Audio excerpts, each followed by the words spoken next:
Green house effect and global warming. Green house क्या है? Green house क्या है? A green house is a body which allows the short wavelength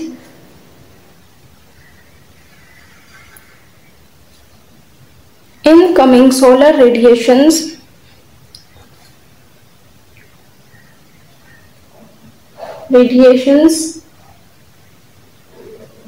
to come in, but does not allow the long wave outgoing radiations, outgoing infrared radiations to escape. A greenhouse is a body which allows the short wavelength incoming solar radiations to come in, but does not allow the long wave outgoing infrared radiation to escape. जैसे आपने nurseries वगैरह में देखा होगा कि पौधों के ऊपर इस तरह का एक ग्रीन हाउस बनाया जाता है, ग्रीन कलर की एक शीट रखी जाती है और उसके नीचे गमलों के अंदर पौधे उगाए जाते हैं या फिर सीड्स को यहाँ पर उगाया जाता है। इस ग्रीन हाउस का मकसद क्या होता है? इसका मकसद ये होता है कि ये सूरज की तरफ से आने वाली जो शॉर्ट वेवलेंथ रेडिएशंस होती हैं उनको अपने अंदर से गुजरने देता है। तो ये शॉर्ट वेवलेंथ रेडिएशंस इसके अंदर से गुजर कर इसके अंदर आ जाती हैं और जब इसके अंदर जाकर किसी चीज के साथ टकराती हैं तो कुछ एनर्जी अपनी उस चीज के अंदर ट्रांसफर कर देती हैं और बाकी लॉन्ग वेवलेंथ की एक रेडिएशन प्रोड्यूस होती है। तो ये लॉन्ग वेवलेंथ की रेडिएशंस को ये बाहर जाने नहीं देता, जिसकी वजह से क्या होता है कि इस ग्रीन हाउस के अंदर टेम्परेचर इंक्रीज कर जाता है और इस इंक्रीज टेम्परेचर की वजह से क्या होता है, सीड्स ग्रो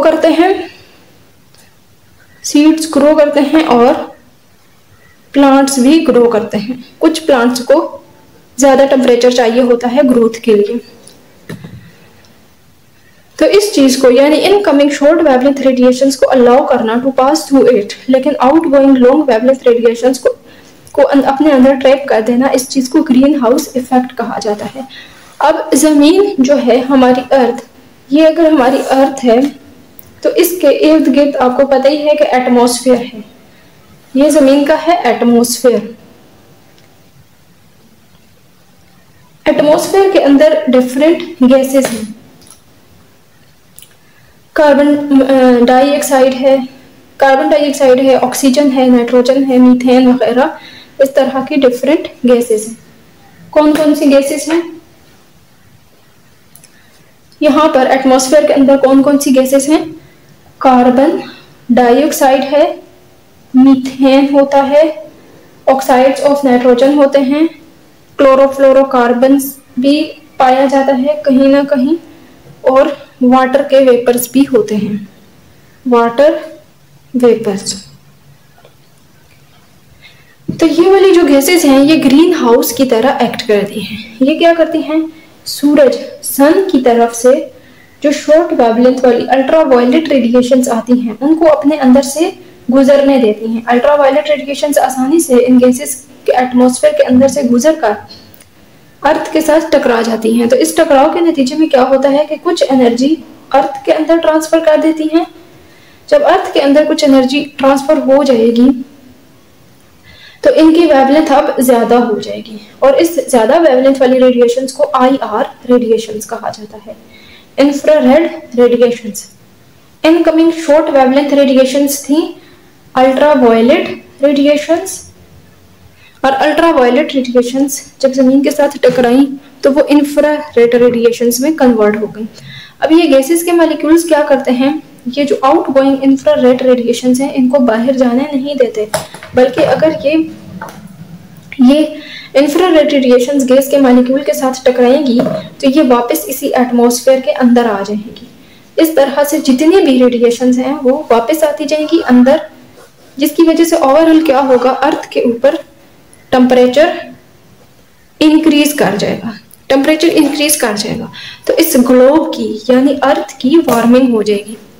ये एक ग्लोब है, अर्थ एक ग्लोब होता है।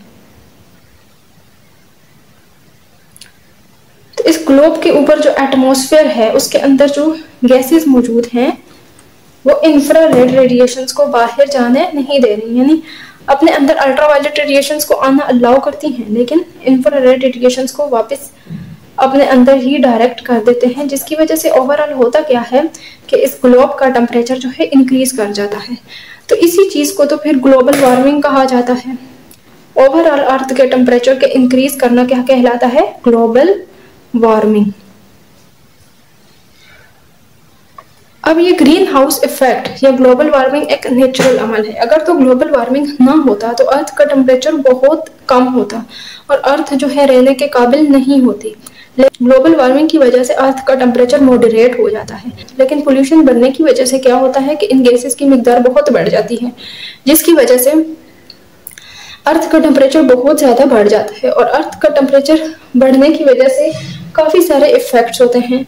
एक तो ये कि हमारे जो पोलर रीजन्स हैं, अर्थ के जो पोल्स हैं, नॉर्थ पोल साउथ पोल, इसके ऊपर ग्लेशियर्स होते हैं आइस के, और वो सारा साल पिघलते रहते हैं, तो दरियाओं में पानी बहता है और वो पानी पीने के काबिल भी होता है और उस पानी को आबपाशी के लिए भी इस्तेमाल किया जाता है।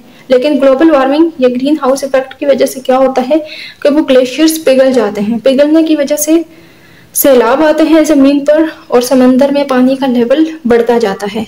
उस लेवल के बढ़ने की वजह से जो कोस्टल रीजन्स हैं वो डूबने का खतरा होता है।